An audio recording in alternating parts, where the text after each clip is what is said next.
James web விண்வெளி தொலைநோக்கி ஏவப்பட்டது.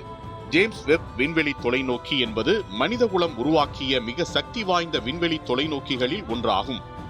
பிரபஞ்சத்தின் தொடக்க காலத்தை ஆராயும் நோக்கில் உருவாக்கப்பட்ட இந்த தொலைநோக்கி 2021 டிசம்பர் 25 கிறிஸ்துமஸ் தினத்தில் வெற்றிகரமாக ஏவப்பட்டு வரலாற்று சாதனை படைத்தது. JWST திட்டம் நாசா தலைமையில் ஐரோப்பிய விண்வெளி நிறுவனம் மற்றும் கனடா விண்வெளி நிறுவனம் ஆகியவற்றின் ஒத்துழைப்புடன் உருவாக்கப்பட்டது. ஹப்பிள் விண்வெளி தொலைநோக்கியின் தொடர்ச்சியாக, ஆனால் அதைவிட பல மடங்கு சக்தி வாய்ந்ததாக இதை வடிவமைத்தனர்.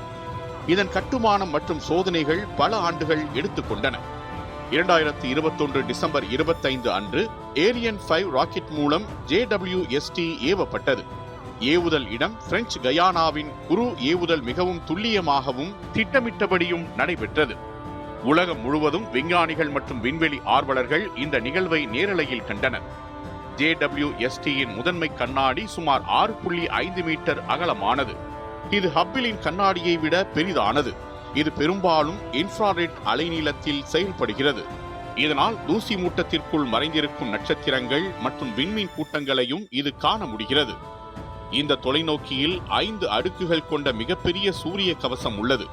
இது தொலைநோக்கியை கடும் வெப்பத்திலிருந்து பாதுகாத்து மிக குளிர்ந்த சூழலில் இயங்க உதவுகிறது. ஏவுதலுக்கு பிறகு இந்த கவசத்தை சரியாக விரித்தல் ஒரு பெரிய தொழில்நுட்ப சவாலாக இருந்தது. JWST பூமியை சுற்றி வராமல் L2 என்ற இடத்தில் நிலைநிறுத்தப்பட்டது.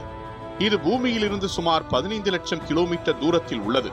இந்த இடம் தொடர்ச்சியான மற்றும் தெளிவான விண்வெளி பார்வைக்கு மிகவும் ஏற்றது. இந்த தொலைநோக்கி மூலம் விஞ்ஞானிகள் பிரபஞ்சத்தின் ஆரம்பகால நட்சத்திரங்கள், விண்மீன் கூட்டங்கள் உருவான விதம், வெளி கிரகங்களின் வளிமண்டல அமைப்பு ஆகியவற்றை ஆராய முடிகிறது. இதன் மூலம் பிரபஞ்சத்தின் வரலாறு குறித்து புதிய விளக்கங்கள் கிடைக்கின்றன.